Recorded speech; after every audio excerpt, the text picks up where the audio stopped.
The first thing I felt wasn't the cake. It was the silence.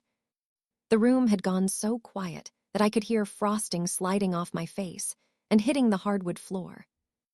My mother's hand was still inches from my cheek.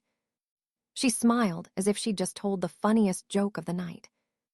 32 years old, Diane Bennett announced loudly enough for every guest to hear. And you're still a pathetic loser. A few cousins laughed. Someone awkwardly clapped, thinking it had to be some kind of birthday prank. My father, Richard, leaned back in his chair and chuckled. I told you she'd cry, he said. Across the room, my younger sister lifted her phone higher, making sure she captured every second. Don't stop recording, my mother said without taking her eyes off me. People should finally see who Laura really is. No one moved. No one defended me. Business clients I'd invited stood frozen beside relatives I'd spent years trying to impress. The frosting dripped into my eyes. I wiped it away with the back of my hand and looked around the room. Every face told me the same thing. They were waiting to see how I'd break. Instead, I simply nodded. Excuse me, I said quietly. Then I walked away. None of them realized that those few silent steps were the last ones I'd ever take as the daughter they thought they controlled. And before the night was over, someone else would be walking into that room. Someone they never expected. That birthday party had been my mother's idea. Or at least, that's what she'd wanted everyone to believe. For weeks, she'd called relatives, telling them she wanted to do something special for my 32nd birthday because, in her words, Laura deserves one happy memory for once. I actually believed her. Against every lesson life had taught me, I believed maybe she'd changed. So I paid for everything.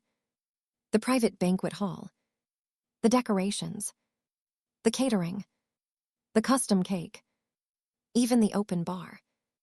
When relatives thanked my parents for throwing such a beautiful celebration, neither of them corrected the assumption.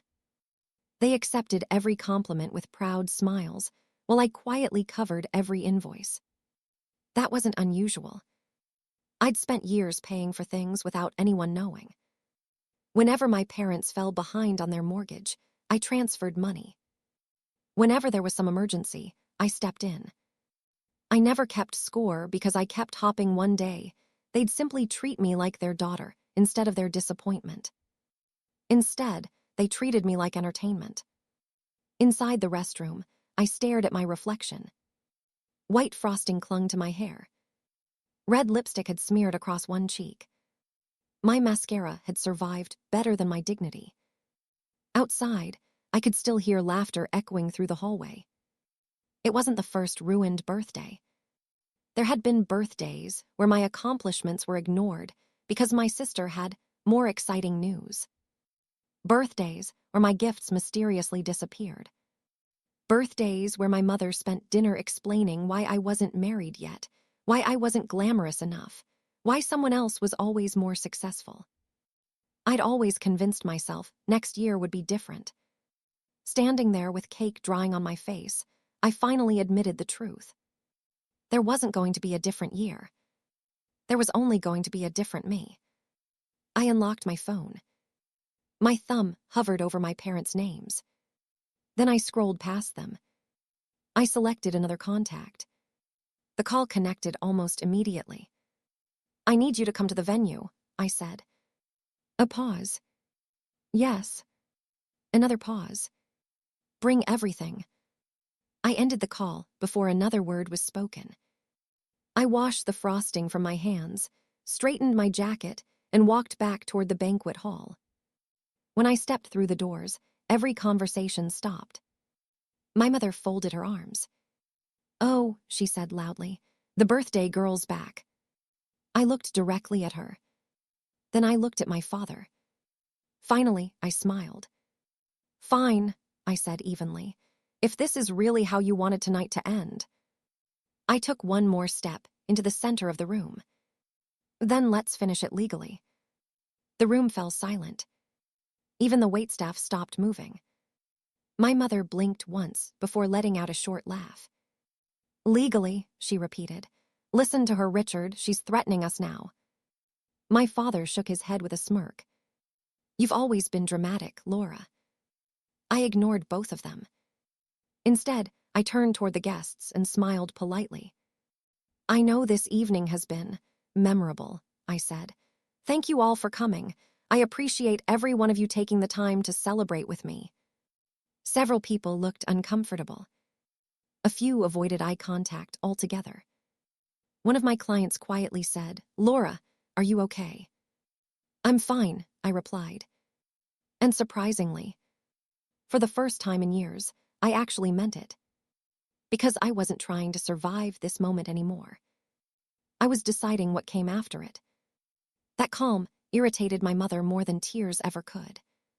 She took 2 aggressive steps toward me. Don't stand there pretending you're the victim. I wasn't pretending. Oh, please, she scoffed.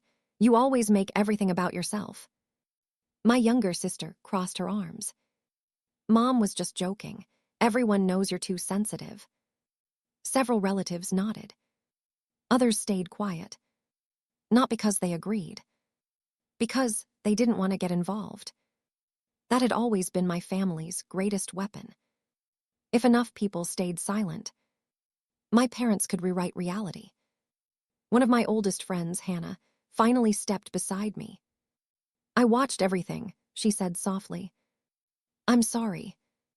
I smiled at her. It's okay. No, she whispered, it isn't. She looked toward my parents. They've done this your whole life. Her words pulled several guests into conversations they never expected to have. Someone quietly asked, has this happened before? Hannah looked at me for permission. I gave a slight nod. She sighed. Laura has paid their mortgage more than once. Several heads turned. My father immediately interrupted. That's family helping family. Hannah ignored him. When Diane needed money after refinancing the house. Enough, my mother snapped. Laura transferred it. Silence. And when her sister's boutique failed, my sister's face stiffened. Laura paid off the business debt. Someone near the back frowned. I thought the bank gave you another loan. My sister didn't answer. The whispers grew louder. I hadn't planned on exposing any of that tonight. But the truth had started moving on its own. One guest looked genuinely confused. If Laura helped all of you. My mother cut him off immediately. Money doesn't buy respect. She turned toward me. You've always tried to purchase love because you couldn't earn it. The words landed exactly the way she'd intended. Years ago, they would have shattered me. Tonight, they sounded tired. Predictable. Empty. I need a moment, I said. Without waiting for permission, I walked toward the manager's office near the back of the banquet hall. I heard footsteps behind me. The venue manager, Michael, opened the office door before I even reached it. Ms. Bennett. His expression immediately changed when he noticed the dried frosting in my hair. What happened? I'll explain later. He nodded once. What do you need? I closed the office door behind us. I need copies of every security recording covering the ballroom from this afternoon, until now. No problem. I also need the signed event agreement. He was already opening a filing cabinet. Every payment receipt. They're here. And the complete invoice history. I'll print everything. There wasn't a single question. Not one moment of hesitation. He simply started gathering exactly what I'd requested. Outside the office, my parents had followed. The glass window let them see Michael rushing around inside. My mother frowned. What is she doing? I don't know, my sister muttered. My father laughed. Probably asking for a refund. My mother smiled again. Typical Laura. Through the glass, she watched Michael hand me a folder. Then another. Then a flash drive. He spoke respectfully. I thanked him. He nodded, as though we had done this 100 times before. For the first time that evening, my mother's confidence flickered. I stepped back into the hallway, carrying the folders. My father leaned against the wall with a smug grin. "What are you going to do?" he asked loudly enough for nearby guests to hear. "See your own parents." I looked at him, then at my mother, then down at the documents in my hands. Finally, I smiled. I didn't answer. I simply walked past them and back toward the ballroom. Behind me, I heard my mother whisper to my father, "Why is the manager taking orders from her?" Why indeed? By the time I walked back into the ballroom, several guests had already picked up their coats. Conversations had splintered into uneasy whispers. Nobody was talking about the food anymore. They were talking about my mother, about the cake, about whether what they'd just witnessed had been a joke or something much uglier. I stepped to the front of the room. "If everyone could give me just 2 more minutes before you leave, I'd really appreciate it." People hesitated. Then one by one, they stopped walking. A longtime client set his briefcase back down. An elderly aunt returned to her chair. Even the waitstaff paused where they stood. My mother rolled her eyes dramatically. "Oh, here we go," she said. "Laura finally found an audience." A few nervous laughs echoed through the room. She fed on them immediately. "You've wanted attention your entire life," she continued. "Now you've got it." I met her eyes without raising my voice. "I'm almost finished." I turned toward Michael, the venue manager. "Could you turn on the projector, please?" "Of course." He didn't hesitate. That seemed to irritate my father more than anything else. "Why are you listening to her?" he demanded. Michael simply replied, "Because she asked." The projector hummed to life. A large white screen slowly descended behind me. Several guests exchanged puzzled looks. My sister crossed her arms. "So now we're doing a slideshow." "No," I answered calmly. "We're watching something much more important." Michael inserted the flash drive I'd requested only minutes earlier. The screen flickered. The first image appeared. Not the birthday celebration. Not me. My mother's face. Recorded hours before the guests had arrived. The footage came from a security camera overlooking the ballroom while staff finished decorating. My mother stood near the cake table with my father and my sister. None of them knew the cameras recorded audio. My mother pointed toward the exact place where I'd been standing only minutes earlier. "When they bring out the cake," she said, "I'll smash it right here." My sister laughed. "Oh, she's going to cry." "I hope she does," my mother replied. "It'll remind her where she belongs." My father chuckled. "Make sure everyone's watching first." My mother smiled. "I want every single person laughing." The room around me became completely silent. No whispers. No movement. Nothing. The only sound was my mother's own voice echoing through the speakers. When the recording ended, nobody clapped. Nobody spoke. Several relatives stared at my parents in disbelief. One woman quietly covered her mouth.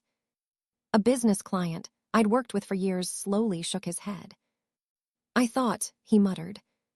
"I thought that happened in the moment." "So did I," another guest replied. My mother suddenly stepped forward. "That isn't the whole conversation." Her voice had lost its confidence. "It's completely out of context." She pointed at the projector. "They edited it." "I didn't," I said. She ignored me. Turning toward the guests, she forced a laugh. "You all know how security videos are." Nobody laughed back. My father marched toward Michael. "Turn that thing off." "I'm sorry, sir." I said turn it off. "I can't." His jaw tightened. "You work here." "Yes." "And I'm asking you." Michael remained perfectly still. "I take my instructions from the appropriate person." My father looked confused. What does that mean? Michael didn't answer. Instead, he looked at me, waiting, exactly as he had in his office. The silence stretched longer than anyone expected. One of my oldest corporate clients frowned. He had attended dozens of events at this venue over the years. Looking from Michael to me, he finally asked the question everyone else seemed to be wondering. Laura, he gestured toward the staff. Why does everyone here seem to answer to you instead of management?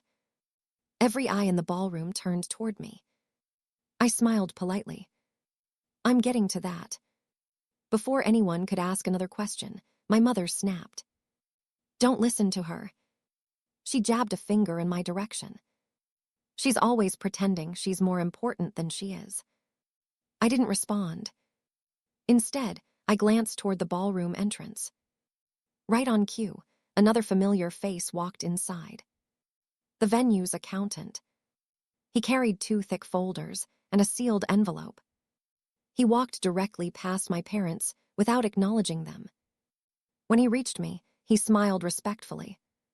Good evening, Ms. Bennett. I have everything you requested. My mother's expression changed instantly.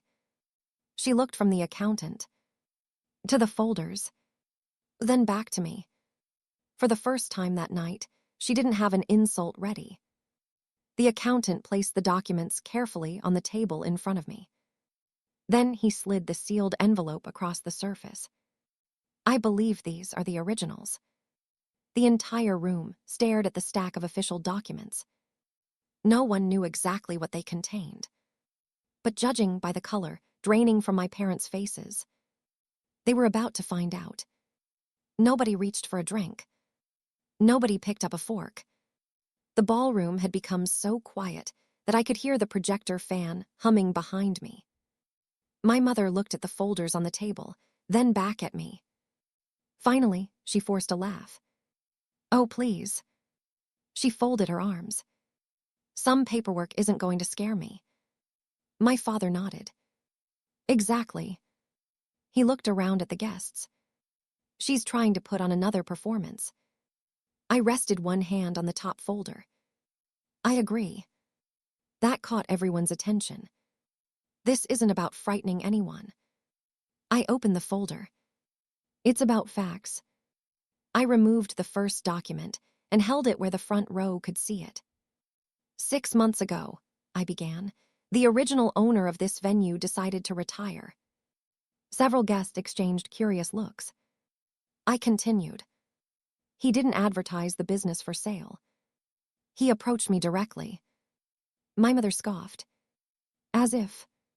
I ignored her. I've planned nearly every major event held here over the last 8 years. I looked toward Michael. You've seen that firsthand. He nodded.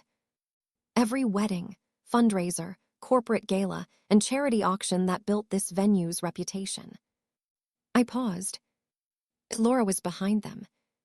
Several vendors quietly murmured in agreement. One florist spoke up. That's true. Another photographer added. She practically ran this place. The realization began spreading across the room. People weren't hearing a surprise. They were remembering something they'd simply never questioned before.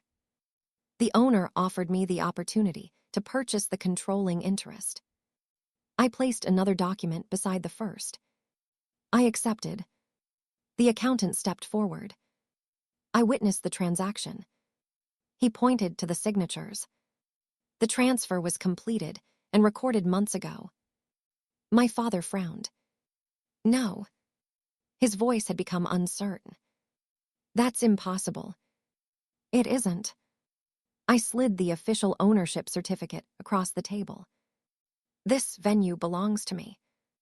The sentence echoed through the ballroom. Nobody spoke. My mother stared at the document, as though refusing to understand the words printed across it. Then she shook her head. No. She grabbed the edge of the table. No, that's fake. It isn't, the accountant replied calmly. I prepared the financial records myself. A longtime client slowly stood. He looked from me to my parents. So, his voice was careful. When we've been discussing future events, he turned toward my father. You weren't actually making decisions. Richard opened his mouth. Nothing came out. The client looked back at me. You were. Yes. Around the room, conversations immediately erupted. I thought Richard owned part of the business. He always acted like management. He introduced himself as a partner. I signed contracts because he recommended vendors. Every whispered sentence chipped away at the image my parents had spent years creating. I opened another folder. This is a review of every business referral my parents made while presenting themselves as representatives of this venue. The accountant distributed copies to several interested clients. As of tonight, I said, every one of those agreements is under review. My father's face turned pale. You can't do that. I can. They'll cancel everything. Some already have. Almost on cue, one vendor quietly walked over. I'm sorry, Richard. He extended a business card toward me instead. From now on, he smiled politely. I'll deal directly with Ms. Bennett. Another followed. Then another. My father watched years of influence disappear one handshake at a time. My mother suddenly pointed at me. So this is your revenge? No. I looked directly into her eyes. This is accountability. She laughed bitterly. After everything we've done for you. A murmur swept across the room. I reached into the final folder. I thought someone might say that. Inside were bank statements, wire transfers, mortgage payments, receipts, canceled checks. I laid them across the table one by one. The emergency mortgage payment 4 years ago. Another page. The refinancing fees. Another. My sister's failed boutique. Another. The medical bills. Every payment carried my name. Every transfer came from my account. One aunt picked up a statement. You paid all of this? Yes. She looked toward my parents. You told us you paid Laura back. My mother didn't answer. She couldn't. I never wanted credit, I said quietly. I only wanted honesty. My father lowered his head. For the first time in my life, he had nothing to say. Then my mother found her voice again. You're trying to destroy your own family. I shook my head. No. I closed the final folder. I stopped protecting the lies. At that exact moment, the ballroom doors opened. A man in a charcoal suit walked inside carrying a leather briefcase. Several guests instinctively stepped aside. He approached me with calm professionalism. Ms. Bennett.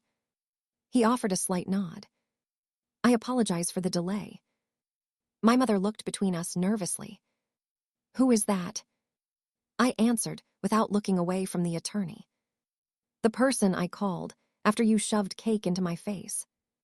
He opened his briefcase and removed several legal documents. Then he turned toward my parents. Mrs. Bennett, Mr. Bennett. He held out the first envelope. Before either of you leaves tonight, you'll want to hear this. No one moved. My mother stared at the envelope in the attorney's hand, as though refusing to touch it would somehow make it disappear. What is this? She demanded. The attorney remained calm. My name is Daniel Harper. I represent Ms. Laura Bennett. He placed his briefcase on the table and neatly arranged several documents beside the ownership papers already lying there. I'd like everyone to understand exactly why these notices are being served. The room remained silent. This isn't an emotional reaction to what happened tonight. He glanced toward the projector screen. It's the legal response to a pattern of conduct. My mother folded her arms. Oh, don't be ridiculous. This is over a birthday cake. The attorney looked directly at her. No. He opened the first file. This concerns repeated instances of unauthorized business representation. Several guests exchanged confused looks. He continued. Over the past 2 years, you and Mr. Bennett repeatedly introduced yourselves to clients, vendors, and contractors as decision makers for this venue.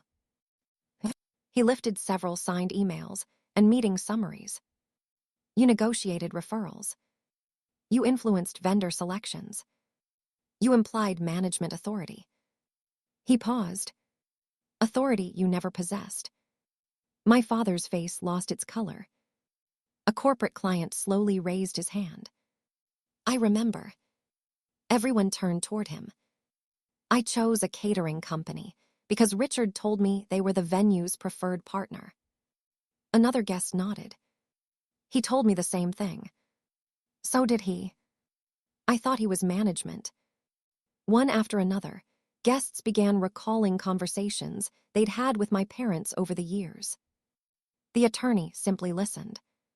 Then he said, "Those statements are now supported by witness testimony." My mother tried to interrupt. "They're exaggerating." "No," the attorney replied. "They're remembering." He walked toward the projector. The events of tonight matter because they establish motive. He replayed the afternoon recording. This time, nobody looked away. My mother's voice echoed through the ballroom. "I want every single person laughing." The video stopped. The attorney faced the room. Hours before the party began, Mrs. Bennett planned a public humiliation. He turned another page.